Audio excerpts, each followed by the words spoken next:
Hey everybody, the Adept here, and we have a new unboxing video. This time it's for the Fairy65 keyboard that was sent to us by KPRepublic.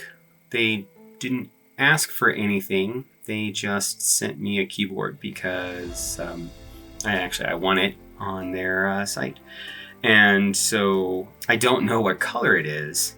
So I decided that we would all learn together. What color will we be building?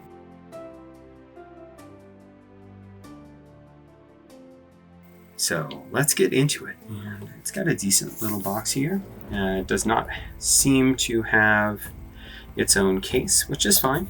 Again, it was a free keyboard.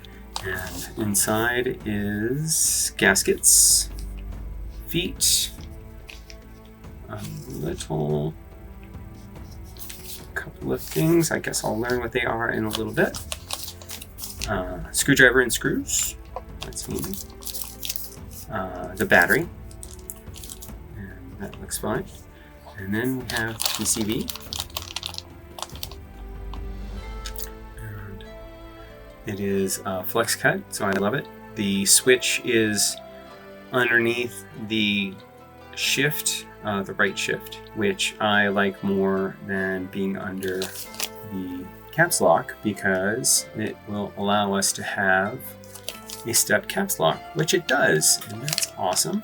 I think this is the foam kit, which is not in the pictures on the website. So there's the breakout view of the keyboard that showed foams, but not in the pictures of what came with it. It comes with an FR4 plate with flex cuts. Pretty flexy. It says function 6501.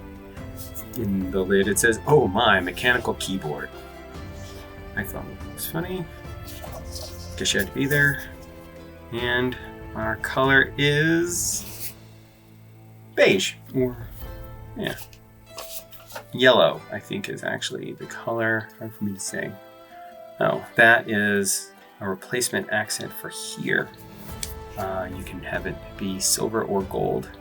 This keyboard, come on, focus, is a 65% with a screen, which I love screens. It is gasket mounted. It is tri-mode, has a battery. The battery connects to the daughter board. Box. Everything else that's in here is your card, and this is the quick start guide, which is all in Asian language. As you can see, the daughter board, there's the JST connector that's going to go with the battery that's going to sit there, which is right here. It comes with 3M tape to stick the battery down. This has an inscription on the inside that says 6501 by OMMK. And it just has a line, a diagonal line on the back. I'm not quite sure what that is about. I can't tell if it's an actual weight or if it's just something that's glued onto the bottom. No, it looks like they're screws. So actual weight, which is nice. There will be a ribbon cable that'll go there.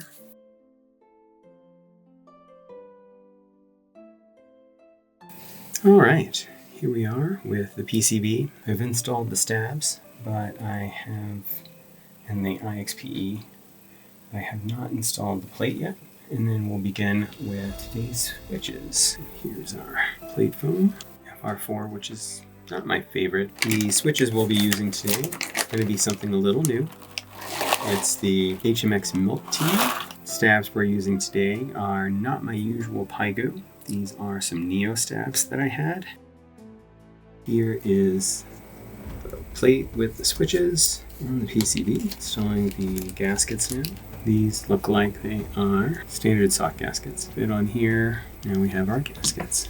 So now we'll be installing our battery, but first I think I want to change out this small silver accent corner. It comes with 3, the black, the gold, and the silver. And there we go. Kind of dig it. One nice thing about this keyboard that has not been the case with a lot of my keyboards recently is it uses the same screws for everything. The inside of the case, the weight, that accent piece, all uses the same bit screw. Well, this isn't nearly as bad. It is 2 circles. So we will use one of the circles. Alright.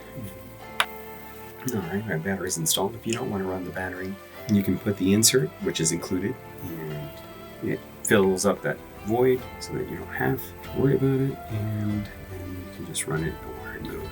Base phone. Now we'll install the screen. Okay. Put this in. Let's just go back to its place. When it's ready. Turn this T connector in. Screws back in. Screws are magnetic.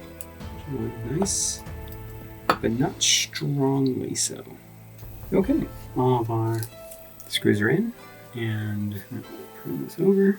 They gave us lots of extra screws. They also gave us an extra foot. You probably can't tell on the camera, but this does have that glitter paint that a lot of these low-cost options have been coming with these days. We have most of the keyboard. Keycaps we'll be installing today, which I think are going to go nicely on here, are the JTK.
And here's the build. This is the Fairy65. I don't know if you can really tell it from here, but I did connect the cable so that we could take a look at the screen. I have to say, overall, the screen is a little disappointing. There's obvious lines running across the layers, and the screen itself is pretty dim. Doesn't do anything except for the graphic, which can be a JPEG, bitmap, or GIF. And it doesn't do a time date. It doesn't do anything. It's merely an accent piece. Maybe that's all it needs to do, but I know a lot of people would like for it to do more. And even as an accent graphic piece, because of the screen's low quality, high burn-in rate, and dimness, it's not really that great for that. So keep that in mind if that's a deal breaker for you. I mean, for what it is, I mean, I guess it works. I've seen much worse. I've seen much better. Thinking about comparing it to another KPRepublic sold keyboard, the Story 65. I like the Story a little bit more. The accent piece on it, which is located at the bottom instead of at the top, is removable and gives you access to another key. This obviously doesn't have that ability. There's nothing you can really do with it except for this screen, which is a little disappointing. That being said, the screen is only one aspect. The sound of the keyboard is actually really nice, and it is quite a marbly, poppy keyboard with the HMX Milktea switches that I put in it. I did change out the spacebar for an HMX Emo switch instead. I thought that brightened up that a little bit. And so my thoughts on it, first of all, I guess, is it worth it? It depends on the price point. At around $100, I think that there are other options that you could look into that might be more worthwhile. Like I said, the Story 65, it's maybe a little bit chunkier and doesn't have a screen, but does have an accent piece that can be removed to give you an access to another key. And that is about 111. In some places, maybe 120 total. You could go for something like the Neo 65 that has the thinner bezels, even thinner than these, and it's a friction fit and doesn't quite have the marbly sound signature, but has a really nice sound signature. And probably I like the Alu a little bit better than the E-coat. This isn't E-coat on it. Then there is something like the new Hummingbird 65, which comes in under $100 for an HE keyboard. So if you like the aesthetic of this keyboard, then I definitely think that it's a keyboard that is worth having. I don't know that if it's as worth it in comparison to some of the other keyboards that we have out there right now. It's a nice keyboard, but in the competitive market of what is out there right now, I don't know that it is good enough to compete with everything that is in the market at the moment. Again, specifically things like the Story, the Paw 65, the Neo, the Hummingbird 65. Just a lot of things out there that is going to make something like this. There's nothing explosive about this keyboard. There's nothing that's like, wow, this is groundbreaking. It's one of many of this type of keyboard on the market. Its design language is different than something like the Lucky. I would probably take this over one of them, to be honest. But there's a lot more interesting keyboards that are out or coming out in the near future. And so would I recommend it? With a caveat. And that is that if this design language really speaks to you, if it doesn't, then I would look elsewhere. With that is the build and the review. Let me know what you think in the comments below. Give me a like, sub, and ring the bell if you want to be notified for more content. And I look forward to hopefully having you see the next one. Have a wonderful day.